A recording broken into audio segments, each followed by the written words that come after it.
Hey there, welcome back. We're at Collector Legion and we're gonna be chit-chatting about a PPTQ that we just had. This is Mike and I'm Beky. And we're ready to go. On our right-hand side, we've got Joshua playing a aggressive red-white humans deck. And what do we got on the left-hand side? On the left, we have Konan, who is playing a sort of Marvel deck. Okay. So let's see what we got going here. Just initially, despite the power of Marvel, I feel like just this red-white, I'm just gonna beat face and play my 1 and 2 drops and just attack for 1,000,000.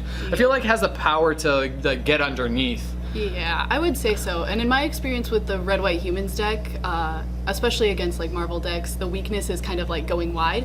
So I think the ability to turn 1 play a creature, turn 2 play a creature, turn 3 play 2 creatures is gonna really maybe have the edge that any deck is gonna need to beat Marvel, if there's any deck that's going to beat Marvel. Yeah, definitely. And we've got Josh over here leading off with Plains and what is it? Not Thraben Inspector. No, Plains. that is a Town Gossipmonger. Yeah, Town Gossipmonger. It's the other white 1-drop that happens to be in Standard that no one thought of until now.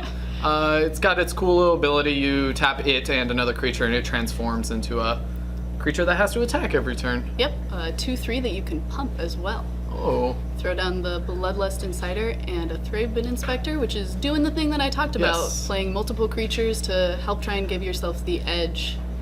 Yeah, I was gonna say it's turn 2 and we've got multiple creatures. We've got 5 power on the board. Yep, 5 power on the board. On turn 2. And what's our Marvel player gonna do? Cool, Woodweaver's Puzzleknot go up to 23? Yep. Sounds about right. And I like that the deck only plays 2 Bloodlust Inciter, so this is one of the best plays that the humans deck can have, is pumping out creatures and hasting them as quick as possible, which is exactly the edge that you're going to need up against this Marvel deck. Oh, and perfect. The Inspiring Vantage, basically right on time. Right on time. This has to be just one of the dream starts for this kind of deck. Like, turn 3 Thalia's Lieutenant, when you have 3 humans on board, just pump your entire team. Yeah, exactly. Virtually swing for 1,000,000. Yeah, swing for quite a bit, considering that it's turn 3. The only thing that could have possibly been better is maybe one other human that costs 1 played before the Thalia's Lieutenant. Yeah. But even then, no, this is a great start for this deck. I can imagine that the Marvel decks, their only real turn 3 play is probably something like a Rogue Refiner. Yeah, probably. Or, in I guess the desperation move, I'm gonna just crack my Woodweaver's Puzzleknot and get back to some sort of life total where I could be okay. It just feels so broken, that 1 card, and gets the Marvel deck all of the energy they need to just go turn 4, do I win the game? Yeah, exactly. I was actually talking about this deck with a friend, and I was like, man, you have to have like the perfect setup to like turn 4 Marvel. You have to like turn 1 Attune, turn 2 Servant of the Conduit, and they were like, no, you can just Woodweaver's Puzzleknot. And I was like, oh yeah, that card escaped my brain. Yeah, or you could just turn 2 Woodweaver's Puzzleknot into turn 3 Attune, get your land drop, and then have virtually infinite energy. Exactly. Yeah. No, the deck is extremely good with breaking up that energy before turn 4 so that you can spin that Marvel as fast as possible. I know anytime if I was playing against the deck, if I saw that my opponent didn't have 6 energy by turn 4, I'd feel like I won the game. Oh, yeah. Without a doubt.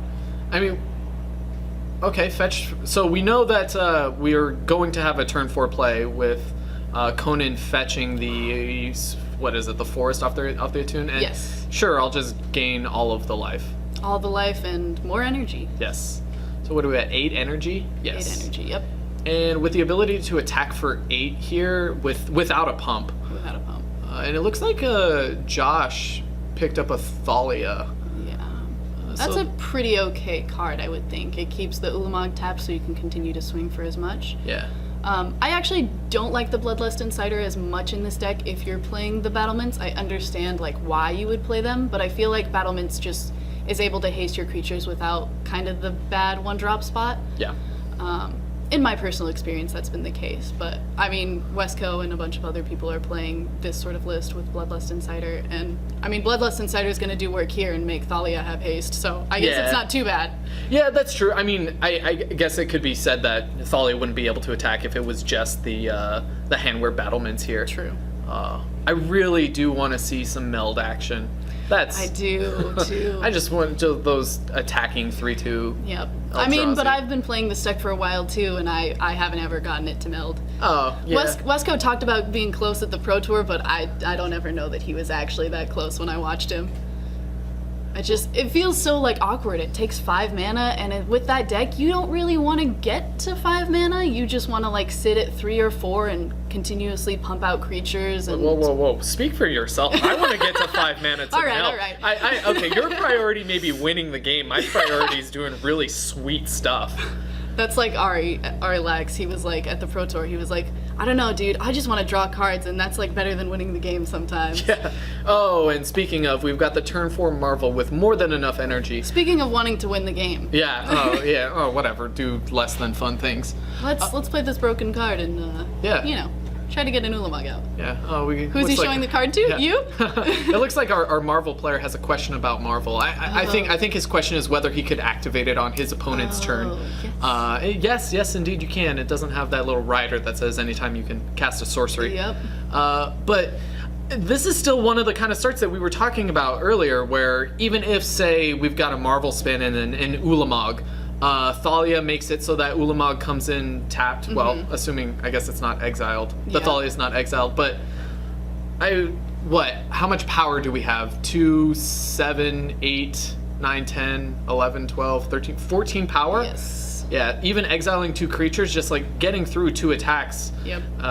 And popping the clue from the Thraben Inspector. Like, just being able to get under the Marvel, I feel, is like a viable enough strategy. It is definitely, I would say, and I think that's an always watching. Yep. Yeah. That feels good. Yeah, because now we've just got 1,000,000 power. We can say virtually 1,000,000 power. It's certainly more than 9. Much more. Yes. And and then you just sit there and you push your cards a little bit. I'm going to attack with everything. I mean, that feels good if you're that player, like, oh, all my things have vigilance now. Normally I would turn them sideways, but in this case I'm just gonna like jiggle them a little bit and be like, yeah, we're going. Yeah, just sweep them in your general direction. Exactly, and then we have the Marvel spin. Yes. I imagine his best call is, I mean, if he has a Ulamog, I would imagine he'd slam it down, but... Yeah, it just has to be. It has to be. It's Ulamog or bust. Plus, it's in the Temur version. Like, you're not hitting any of those like value creatures. There's not the Ishkanaz or the, I guess, I don't know if they're not playing Verdurous Gearhulks, but those kind of examples. Like, you're not going to be. I mean, hitting it is those value possible that creatures. he could hit something like a Sweltering Sense, but I'm gonna assume he didn't, as he's scooping up his cards. Yeah, well, just scoop them up. that sounds about fair. Yeah. So yeah, I think we kind of predicted it. That's the start that exactly. the red-white humans deck is going to need in order to get through. What do you think for sideboards? I imagine that looking at the sideboard, Konan is probably going to go into something like maybe I don't know. Hard to say. Like, his sideboard definitely doesn't look good against this deck. Exactly. He's running 3 Aether Meltdown, 3 Negate, 3 Tireless Tracker, 2 Dispel, 2 Appetite, and 2 Torrential Gearhulk. The only thing I can really think of is put in the 2 Torrential Gearhulks and maybe hope to see more. He clearly has a ton of removal in this deck already. Yeah. Maybe he just didn't see any of it. Yeah, possibly also I could see the Aether Meltdowns just to, like, you get a little chunk of energy and maybe you stave off a little couple points of damage here and there just to, like, get your spin off. Yeah. Especially being on the play, you can afford, like, that type of effect. Yeah, exactly. Whereas on Josh's side for humans, we've got cast outs are gonna just have to be amazing. Those have to go in. Yeah, like Magma Spray that doesn't really do much. You probably don't need the extra land. And just like bigger, more expensive threats, that's not where you need to be in this matchup. I can imagine he might go putting an Archangel Avacyn in just as something to like save some of his creatures. Yeah, exactly. The flash is probably the most relevant part of that. You're not exactly. Glorybringer, not so much, despite it having haste, but the flash aspect of Archangel Avacyn. Yeah, because you can being able to flash it in off an Ulamog targeting 2 of your lands and just flying overhead is going to be pretty good. Exactly. All right. Well, we'll see you in game 2.